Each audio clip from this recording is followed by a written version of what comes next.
ডিব্ৰুগড়ত ব্ৰহ্মপুত্ৰৰ গৰাখহনীয়া এতিয়া নতুন কথা হৈ থকা নাই। বিগত প্ৰায় ক'ব লাগিব আমি 10 বছৰ ধৰি ডিব্ৰুগড়ৰ ব্ৰহ্মপুত্ৰ ইমান প্ৰবলভাৱে খহাব ধৰিছে আৰু নদীখন আচলতে মূল খুঁটিটো ডিব্ৰুগড় চহৰৰ দিশৰে এনে দ্ৰুত গতিত আহিব ধৰিছে, যিটো আচলতে অনাগত দিনত ডিব্ৰুগড় চহৰখনৰ প্ৰতি প্ৰবল ভাবুকিৰ সৃষ্টি কৰিছে। আৰু কালি যিটো ঘটনা আচলতে ডিব্ৰুগড়ত হ'ল, মই য'ত উপস্থিত আছোঁ এইটো কাছাৰীঘাট।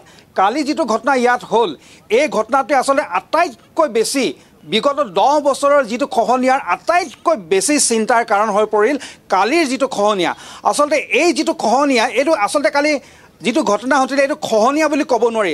আচলতে আধা ঘণ্টাৰ ভিতৰত প্ৰায় 40 ফুট দীঘল আৰু 70 ফুট বহল এটা বৃহৎ অংশ হঠাৎ বহি গ'ল। এই যিটো অংশ দেখিছে কাছাৰীঘাটৰ এইটো অংশ, হঠাৎ এই যিটো গৰা, এই বৃহৎ অংশ গৰা হঠাৎ বহি গ'ল। এচপৰাকৈ খহা নাই, হঠাৎ যেতিয়া এই বৃহৎ এই মাটি যিটো গৰা যেতিয়া খহি গ'ল, তাৰ লগে লগে আচলতে গোটেই সকলোফালে হাহাকাৰ লাগিলে। কাৰণ এনেধৰণৰ চৰিত্ৰ আচলতে নদীৰ খহনীয়াত বিগত সময়ছোৱাত কেতিয়াও দেখা পোৱা নাছিলে। এই ধৰণৰ যেন এক ভূমিকম্প আহিলে, ভূমিকম্পৰ সময়ত যেনেকৈ হঠাৎ যেনেকৈ মাটি যেনেকৈ তললৈ বহি যায়, ঠিক তেনেধৰণে এই বৃহৎ অংশটো বহি গ'ল, যাৰ ফলত লগে লগে ইয়াৰ চাৰিওফালে হোৱা দোৱা লাগিলে। আৰু উল্লেখনীয়ভাৱে এই গোটেই অঞ্চলটোত আচলতে কোটি টকাৰ জিঅ' বেগৰ এটা প্ৰকল্প চলি আছিলে। সেই জিঅ' বেগ নিমিষতে নদীৰ বুকুলৈ উটি গ'ল। জিঅ' বেগ ইয়াত পেলোৱাও আছিলে আৰু ইয়াত জমা কৰি থোৱা বেগো আছিলে। ইয়াত হাজাৰ হাজাৰ বেগ এনেকুৱা নদীত উটি গ'ল, তৎক্ষণাত উটি গ'ল। আচলতে কোনেও একো তলকিবই নোৱাৰিলে আছে কি হ'ল, ঘটনাটো কেনেকৈ হ'ল। তাৰপিছতে প্ৰশাসন আৰু লগতে ইয়াৰ সংশ্লিষ্ট বিভাগৰ লৰা ধপৰা লাগিলে। কালি নিশাই তৎক্ষণাত যুদ্ধকালীন তৎপৰতাৰে গোটেই কামখিনি এতিয়া কৰি আছে ইয়াতে।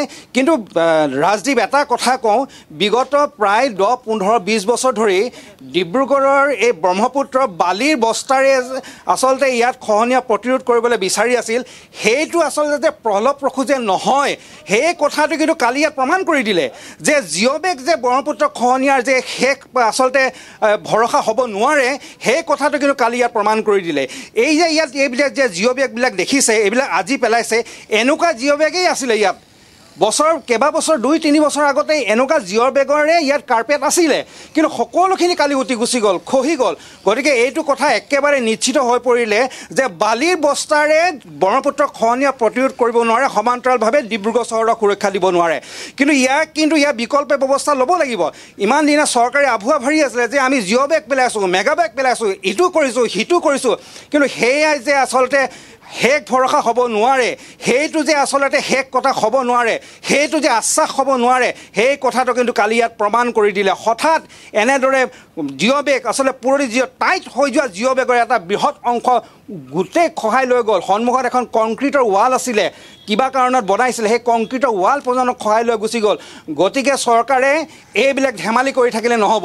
এই জিঅ' বেগ, মেগা বেগ পেলাই ডিব্ৰুগড়ৰ বালিৰ বস্তাৰে ডিব্ৰুগড়ৰ প্ৰতিৰক্ষা দিবলৈ কৰি থকা চেষ্টাৰে কিন্তু শেষ কথা নহয়। ইয়াৰ অইন একো হোৱা নাই, মাত্ৰ জিঅ' বেগৰ কোম্পানী ধনী হৈছে। আপুনি চাওক সন্মুখত ইয়াত লাখ লাখ জিঅ' বেগ ইয়াত পেলাই থৈছে। কি কাৰণে আনিছে এইবিলাক? কি কৰিবলৈ আনিছে? যদি ইয়াক খহনীয়া প্ৰতিৰোধে কৰিব নোৱাৰে, এইবিলাক কি কাৰণে ইয়াত থৈছে? এনেকুৱা জিঅ' বেগ হাজাৰ হাজাৰ বস্তা কালি উটি গুচি গ'ল। সেইবিলাক তেওঁলোকে ৰেস্কিউ কৰিছোঁ বুলি কৈছে, কিন্তু ক'ব নোৱাৰে কৰিলে নে নাই কৰা। কিন্তু কালিৰ যিটো ঘটনা, এই ঘটনাটোৱে কিন্তু প্ৰতিপন্ন কৰি দিছে যে জিঅ' বেগে শেষ ভৰসা হ'ব নোৱাৰে। জলসম্পদ বিভাগে জিঅ' বেগৰ প্ৰকল্প লৈ কোটি কোটি টকা ডিব্ৰুগড়ৰ কাৰণে আবণ্টন কৰিছে আৰু সেই প্ৰকল্প ইয়াত চলি আছে। কিন্তু সেই তেনেকুৱা চলি থকা প্ৰকল্প উটুৱাই লৈ গুচি গ'লগৈ ব্ৰহ্মপুত্ৰ গৰাখহনীয়াই। গতিকে ইয়াত এনেধৰণৰ ল'ৰা ধেমালি কৰি থকা নিচিনা কাম কৰিলে কিন্তু ডিব্ৰুগড়ৰ গৰাখহনীয়া কিন্তু বচাব নোৱাৰিব। নিশ্চয়কৈ দেৱজিৎ, আপোনাক এই মুহূৰ্তত আমি ধন্যবাদ জ্ঞাপন কৰিছোঁ।